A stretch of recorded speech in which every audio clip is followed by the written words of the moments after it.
Christmas ആണല്ലേ. അപ്പോൾ ക്രിസ്മസിന് നമുക്ക് നല്ല ടേസ്റ്റ് ആയിട്ടുള്ള കുറേ വിഭവങ്ങളൊക്കെ ആയിട്ടാണ് ഈ പ്രാവശ്യം അടുക്കള നിങ്ങളുടെ മുന്നിൽ എത്തിയിരിക്കുന്നത്. അപ്പോൾ നമുക്കിന്ന് കള്ളപ്പം ഉണ്ടാക്കാനായിട്ട് പുല്ലാനിവിള ഫാമിലിയിലെ 2 മെമ്പേഴ്സ് ഇവിടെ എത്തിയിട്ടുണ്ട്. ഹസ്ബൻഡ് ആൻഡ് വൈഫാണ്. പേരെന്താണ്? സുനിൽ, ലിൻഡ. അപ്പം സുനിലിന്റെ വൈഫ് ലിൻഡയുമാണ് നമുക്കിന്ന് കള്ളപ്പം ഉണ്ടാക്കി കാണിക്കാനായിട്ട് ഇവിടെ എത്തിയിരിക്കുന്നത്. നമുക്ക് അവരോട് തന്നെ ചോദിക്കാം. ഇതിന് ആവശ്യമായിട്ടുള്ള ഇൻഗ്രീഡിയൻസ് എന്തൊക്കെയാണ്? സുനിലാണോ ഇത് ഉണ്ടാക്കുന്നത്? വൈഫാണ് ഉണ്ടാക്കുന്നത്. അപ്പം ഞാനാണ് ഇതൊക്കെ പറഞ്ഞു കൊടുത്തിട്ടുള്ളത്.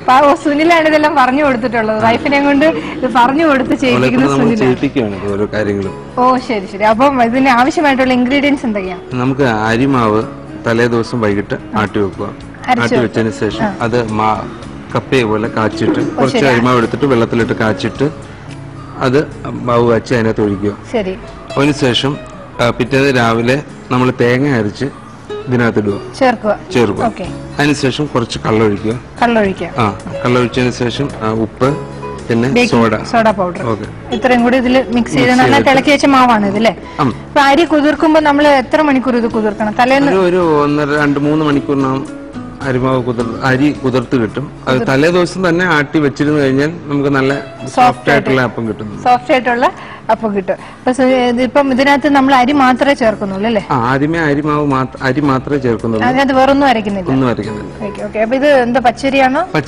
പച്ചരിയാണ് യൂസ് ചെയ്തിരിക്കുന്നത്. അപ്പൊ പച്ചരി തലേന്ന് ഒരു 3-4 മണിക്കൂർ കുതിർത്തിട്ട് നന്നായിട്ട് അരച്ചെടുത്ത മാവും അതിനകത്ത് രാവിലെ തേങ്ങ, അരമുറി തേങ്ങ അല്ലേ, ഒരു ബൗള് മാവിന് അരമുറി തേങ്ങ അരച്ചതും കൂടി ഇതിലേക്ക് ചേർക്കുക. 2 തവി ഇത് കള്ള്, രാവിലത്തെ കള്ള്, അന്തിക്കള്ളാണ് അന്തിക്കള്ള, അല്ലെങ്കിൽ രാവിലത്തെ കള്ളാണ് രാവിലത്തെ കള്ള്, അതാണ് ഇതിനകത്ത്. അത് 2 തവി കള്ള് ഇതിലേക്ക് ഒഴിക്കുക. കുറച്ച് ബേക്കിംഗ് പൗഡർ, സോഡ പൗഡർ ഇതിലേക്ക് ഇടുക. ആവശ്യത്തിനുള്ള ഉപ്പും കൂടെ ചേർക്കുക. അപ്പൊ ഇത്രയും കൂടെ ചേർത്ത് എടുത്തു വെച്ചിരിക്കുന്ന മാവാണ് ഇത് വെച്ചിരിക്കുന്നത്. നമുക്കിത് എങ്ങനെയാന്ന് പ്രിപ്പയർ ചെയ്യുന്നതെന്ന് സുനിലാണോ ലിൻഡയാണോ കാണിക്കാൻ പോകുന്നത്? ആരെങ്കിലും? ഓ ശരി, ഓക്കെ. അപ്പൊ സുനിൽ ഇത് വെല്ലുവിളി ഏറ്റെടുത്തിരിക്കുകയാണ്. ഇതെങ്ങനെയാണ് നമുക്ക് ഉണ്ടാക്കുന്നത്. അപ്പം നമ്മുടെ ആണുങ്ങളൊന്നും മോശമല്ല എന്നൊന്നും കൂടി തെളിച്ചിരിക്കുകയാണ്. എല്ലാവർക്കും ഇങ്ങനെ ഒരു മെന്റാലിറ്റി ഒക്കെ ഉള്ളത് നല്ലതാണ്. വൈഫിന് സഹായമായിട്ട് പുരുഷന്മാരൊക്കെ എത്തുക എന്നുള്ളത്. അപ്പൊ അടുക്കളയൊക്കെ കാണാറുണ്ട് അല്ലേ? ഞങ്ങളുടെ പ്രോഗ്രാമൊക്കെ കാണാറുണ്ട്. ഉള്ള ദിവസങ്ങളിലെല്ലാം നമ്മൾ സമയം കിട്ടുമ്പോഴൊക്കെ ഏഷ്യാന്റെ പ്രോഗ്രാം എനിക്ക് ഏറ്റവും വളരെ ഇഷ്ടമുള്ള ഒരു പ്രോഗ്രാമാണ് അടുക്കള. അപ്പൊ അത് കാണാറൊക്കെ ഉണ്ട്. അപ്പൊ ഇതിന് സിമ്പിൾ ആണല്ലോ അല്ലേ? സിമ്പിൾ ആണ്, ഉണ്ടാക്കുന്ന ഒരു സാധനമാണ്. അപ്പൊ നമുക്ക് ഇതിനകത്ത് കുറച്ച് തേങ്ങ എടുത്തിടുക, കള്ളൊഴിക്കുക. ഇല്ല, തേങ്ങ നമ്മള് തലേ ദിവസം ഉണ്ടാക്കിയ മാവല്ലേ, അതിലേക്ക് തേങ്ങ ഇടണം. ശരി, അപ്പൊ ചെയ്തോളൂ.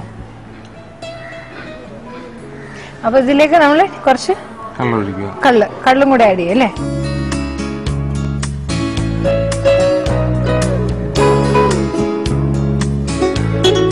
ആവശ്യത്തിന് ഉപ്പ് അല്ലേ?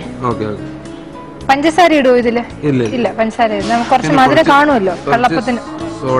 സോഡാപ്പൊടി ഇത് ഉണ്ടാക്കാൻ നേരം മാത്രമേ സോഡാപ്പൊടി ചേർക്കത്തുള്ളൂ. കുക്ക് ചെയ്യുന്ന ടൈം ആകുമ്പോഴേ സോഡാപ്പൊടി ചേർക്കുള്ളൂ. അത് കുറെ കൂടെ നന്നായിട്ട് മിക്സ് ചെയ്യല്ലേ? നല്ലതായിട്ട് മിക്സ് ചെയ്തതിനു ശേഷം നമ്മുടെ മാവ് റെഡി ആയിട്ടുണ്ട് അല്ലേ? പിന്നെ എങ്ങനെ തവ ചൂടായിട്ടുണ്ട്, ഇതിലേക്ക് ഒഴിക്കാണ്. ഇതിന്റെ സുനിൽ വീട്ടില് ഹെൽപ്പ് ഒക്കെ ചെയ്തു തരുമോ? ഉണ്ടല്ലേ. സുനിൽ ഇതെങ്ങനെയാ ഇതൊക്കെ പഠിച്ചേ? നമ്മുടെ വീട്ടില് എന്റെ അപ്പച്ചനും അമ്മച്ചിയും എന്റെ പപ്പായും മമ്മിയും എല്ലാം ഞങ്ങളുടെ ഒരു ഫാമിലിയിൽ ഫുള്ള് ഞങ്ങൾക്ക് ക്രിസ്മസും അങ്ങനെയുള്ള വിശേഷ ഒരു സ്പെഷ്യൽ അപ്പം കള്ളൊക്കെ ഉണ്ടാക്കി തരുന്നത്. അപ്പം നമുക്ക് കഴിക്കാൻ ഭയങ്കര ആഗ്രഹമാണ്. നല്ല ഫാമിലിയാണ്, എല്ലാവരും സഹകരിച്ചാണ് ജോലിയൊക്കെ ആ ഒരു ഇത് നമ്മള് അച്ഛനും അമ്മയൊക്കെ ജോലിയൊക്കെ ചെയ്യുന്ന കണ്ടിട്ടാണ് ഇവരൊക്കെ പഠിച്ചത്. അപ്പൊ അച്ഛനും അമ്മയൊക്കെ ജോലി ചെയ്താൽ നമ്മുടെ കുട്ടികൾ ഇതൊക്കെ കണ്ടുപഠിക്കുമെന്നാണ് സുനിൽ പറയുന്നത്.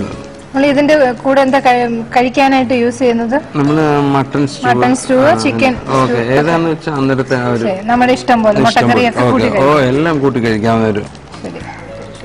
വെജ് വേണ്ടവർക്ക് കടല. ക്രിസ്മസിന് മാത്രമല്ലല്ലോ, നമ്മുടെ വീട്ടിലൊക്കെ എല്ലാ ഫംഗ്ഷനൊക്കെ ഉണ്ടാക്കാറുണ്ട്. അല്ല, സാധാരണ ആണെങ്കിലും ഉണ്ടാക്കാറുള്ള ഒരു ഡിഷാണ് അല്ലേ കള്ളപ്പം. ക്രിസ്മസ് ഒരു പ്രത്യേകത കൊണ്ട് നമ്മളങ്ങനെ പറയുന്നത്. രാവിലെ പള്ളിയിൽ പോയിട്ട് വരുമ്പോ നമുക്ക് വീട്ടിൽ ആദ്യമേ ഉണ്ടാക്കി തരുന്ന ഇതാണ് രാവിലെ കഴിക്കാൻ കള്ളപ്പം. ക്രിസ്മസ് ആയിട്ട് സ്പെഷ്യൽ പറയുന്നതേ ഉള്ളൂ. നമ്മൾ സാധാരണ എല്ലാ വീട്ടിലൊക്കെ ഉണ്ടാക്കാറുള്ള ഒരു ഡിഷാണിത്. നമ്മുടെ കള്ളപ്പം റെഡി ആയിട്ടുണ്ട്. നമുക്കൊരു പ്ലേറ്റിലേക്ക്, ഇത് സെർവിങ് പ്ലേറ്റിലേക്ക് മാറ്റാം. നമുക്ക് ഒരെണ്ണം കൂടെ ഉണ്ടാക്കാം. കള്ളപ്പത്തിന്റെ നല്ല മണമൊക്കെ വരുന്നുണ്ട്, നല്ല ടേസ്റ്റിയാണ്. മാവ് തലേദിവസം 2-3 മണിക്കൂർ കുതിർത്ത് വെച്ചിട്ട് അരച്ചെടുക്കുക. രാവിലെ കുറച്ച് തേങ്ങയും കൂടി ഇതിലേക്ക് ആഡ് ചെയ്യുക. ഒരു സിമ്പിൾ അല്ലേ? കുറച്ച് കള്ളും കൂടെ, കള്ളില്ലെങ്കിൽ ഈസ്റ്റും ചേർക്കില്ലേ? ഇപ്പൊ കള്ള് കിട്ടത്തില്ലെങ്കിൽ ഇപ്പം തെങ്ങൊക്കെ നമ്മുടെ നാട്ടിൽ കുറഞ്ഞു കൊണ്ടുവന്നിരിക്കുകയാണ്, കുറവാണിപ്പം. അപ്പൊ അതുകൊണ്ട് നമുക്ക് കള്ള് ചോറും കുറച്ച് ഈസ്റ്റും കൂടെ സോഫ്റ്റ് ആണ്. അപ്പൊ കള്ള് കിട്ടാത്ത സാഹചര്യത്തിലാണെങ്കിൽ കള്ളപ്പത്തിന് കുറച്ച് ഈസ്റ്റ് ചേർത്താലും മതി. അപ്പൊ നമ്മുടെ കള്ളപ്പം ഇങ്ങനെ റെഡി ആയിക്കൊണ്ടിരിക്കുകയാണ്. നമ്മുടെ അടുക്കള ഫാമിലി ആയിട്ടാണ് എല്ലാവരും അടുക്കളയൊക്കെ കാണുന്നത്. അപ്പം എല്ലാവർക്കും വളരെ ഇഷ്ടമാണ് നമ്മൾ ഉണ്ടാക്കുന്ന ഫുഡുകളും. വളരെ സിമ്പിളായിട്ട് സാധാരണക്കാർക്കും എല്ലാവർക്കും എല്ലാ തരത്തിലുള്ള ആൾക്കാർക്കും എളുപ്പം ഉണ്ടാക്കാൻ പറ്റിയ, ബിസി ആയിട്ടുള്ളവർക്കും വീട്ടിലുള്ളവർക്കും ഒക്കെ ഉണ്ടാക്കാൻ പറ്റിയ ഒരു ഡിഷുകളാണ് നമ്മൾ അടുക്കളയിൽ കൂടെ കാണിക്കുന്നത്. അതേപോലെ ഒരു ഡിഷാണ് കള്ളപ്പം, വളരെ സിമ്പിളായിട്ട് ഉണ്ടാക്കാവുന്നതാണ്. അപ്പം നമ്മുടെ രണ്ടാമത്തെ കള്ളപ്പവും റെഡി ആയിട്ടുണ്ട് അല്ലേ? അപ്പോൾ ഞങ്ങൾ ഇവിടെ കുറച്ച് ക്രൂസ് ഒക്കെ ഉണ്ട്. ഇന്ന് ഫുള്ള് കള്ളപ്പവും ചിക്കനും ഒക്കെ കഴിച്ചിട്ട് ഞങ്ങൾ ഇന്ന് മടങ്ങുന്നുള്ളൂ. നല്ല ചൂട് കള്ളപ്പം റെഡി ആയിട്ടുണ്ട്. നമ്മളൊരു പ്ലേറ്റിലേക്ക് ഇത് മാറ്റിയതാണ്. നല്ല ടേസ്റ്റാണ്, നല്ലൊരു മണമൊക്കെ വരുന്നുണ്ട്. അപ്പൊ ഇതിന് വെള്ളയപ്പമെന്നും പറയാറുണ്ട് അല്ലേ? ചില സ്ഥലങ്ങളിൽ ഇതിന് വെള്ളയപ്പമെന്നും പറയാറുണ്ട്. അപ്പൊ ഇത് നമ്മുടെ മട്ടൺ സ്റ്റൂവോ ചിക്കൻ സ്റ്റൂ ഒക്കെ കൂട്ടി കഴിക്കാം, മുട്ടക്കറിയോ നമുക്ക് ഇഷ്ടമുള്ള എന്താണെന്ന് വെച്ചാൽ അത് കൂട്ടി കഴിക്കാം.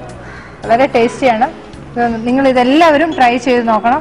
കണ്ടില്ലേ, വളരെ ഈസിയാണ്. ഇത് അറിയാൻ വയ്യാത്തവർ ഇന്ന് തന്നെ ഇത് ട്രൈ ചെയ്ത് നോക്കണം. ഞങ്ങളിത് കഴിക്കാൻ പോവാണ്, നിങ്ങളും ട്രൈ ചെയ്യാം.